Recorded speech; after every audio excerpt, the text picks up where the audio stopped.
ក្នុងឱកាសជំនួបពិភាក្សាការងាររវាងសម្ដេចក្រឡាហោមសខេងនិងលោកសិនដឺអ៊ូម៉ាអាឡាមសម្ដេចក្រឡាហោមបានថ្លែងអំណរអគុណដល់អង្គការ UNESCO ដែលបានជួយគាំទ្រដល់ប្រទេសកម្ពុជាជាច្រើនឆ្នាំនិងច្រើនវិស័យសម្ដេចក៏បានរំលឹកផងដែរថាកម្ពុជាចូលជាសមាជិកអង្គការ UNESCO នៅឆ្នាំ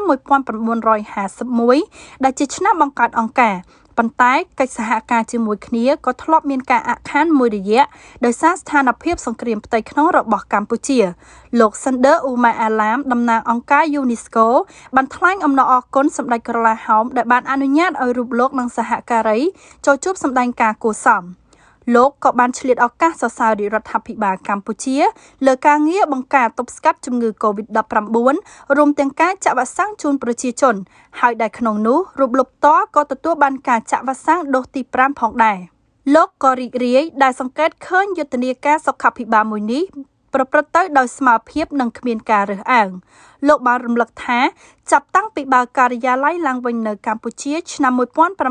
1991 UNESCO បានជួយកម្ពុជាលើវិស័យវប្បធម៌អប់រំព័ត៌មាននិងសារគមនាគមន៍វិទ្យាសាស្ត្រធម្មជាតិសង្គមសាស្ត្រនិងមនុស្សសាស្ត្រលោកបន្តថាក្នុងរយៈពេល2ឆ្នាំចុងក្រោយនេះ UNESCO បានផ្ដោតលើការអប់រំអក្ខរកម្មតាមរោងចក្រនិងអនុវត្តកម្មវិធីអប់រំកម្រិតមូលដ្ឋានតាមអ៊ីនធឺណិតនិងបានពង្រីកវិសាលភាពការងារពាក់ព័ន្ធនឹងការបញ្ចេញមតិនិងការប្រយុទ្ធប្រឆាំងព័ត៌មានក្លែងក្លាយលោកបានជម្រាបជូនបន្តទៀតថាបណ្ដាញសង្គមបច្ចុប្បន្នបានផ្លាស់ប្ដូររបៀបទទួលព័ត៌មានរបស់សាធារណជនហើយក៏បង្កើតជាបញ្ហាស្មុគស្មាញដល់អ្នកប្រើប្រាស់និងរាជរដ្ឋាភិបាលផងដែរលោកថាក្នុងនោះបណ្ដាញសង្គមក៏បង្កើតជាផលប៉ះពាល់ផ្សេងទៀតដូចជាបទល្មើសបច្ចេកវិទ្យាជាដើមលោកថា UNESCO បានផ្ដល់ការបណ្ដុះបណ្ដាលកងកម្លាំងនគរបាលកម្ពុជាពាក់ព័ន្ធនឹងអក្ខរកម្ម Digital និងបណ្ដាសង្គមដើម្បីប្រឆាំងព័ត៌មានមិនពិតនិងព័ត៌មានប្រកបដោយការរើសអើងពាក់ព័ន្ធនឹងបញ្ហានេះដែលតំណាងអង្គការ UNESCO ប្រចាំកម្ពុជារូបនេះក៏បានជម្រាបជូនសម្ដេចដែរថាអង្គការ UNESCO មានធនធាននិងចង់ស្នើសុំសម្ដេចក្រឡាហោមដើម្បីពិនិត្យលទ្ធភាពធ្វើកិច្ចសហប្រតិបត្តិការជាមួយក្រសួងមហាផ្ទៃលើការបណ្ដុះបណ្ដាលមន្ត្រីនគរបាលកម្ពុជានិងរៀបចំផ្ដល់ជំនួយចាំបាច់ផ្សេងទៀតដើម្បីគាំទ្រដល់ការងារដូចជាបានលើកឡើងខាងលើនេះ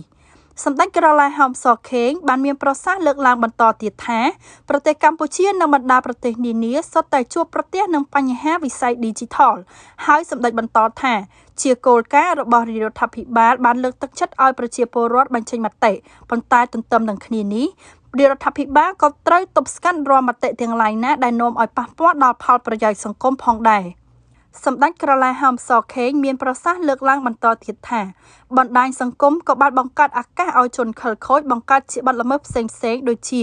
ការឆបោកនិងការលួចលុយតាមប្រព័ន្ធអនឡាញពាក់ព័ន្ធនឹង Digital នេះសម្ដេចបានគូបញ្ជាក់សម្ដេចផ្ទាល់ក៏មាន Page Facebook ផ្ទាល់ខ្លួនហើយបើកចំហឲ្យប្រជាពលរដ្ឋដាក់ពាក្យបណ្ដឹងដែលក្នុងនោះក៏មានបណ្ដឹងបទល្មើសពាក់ព័ន្ធនឹងបច្ចេកវិទ្យាដូចជាការបោកប្រាស់តាមប្រព័ន្ធអនឡាញផងដែរសម្ដេចទទួលស្គាល់ថាសមត្ថភាពមន្ត្រីក្នុងការដោះស្រាយបញ្ហានេះនៅមានកម្រិតនៅឡើយសម្ដេចក្រឡាហោមសខេងបានមានប្រសាសន៍លើកឡើងបន្តទៀតថា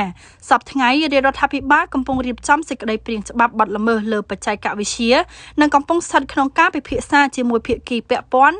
និងក៏មានការចូលរួមពីមន្ត្រីជំនាញអាមេរិកផងដែរ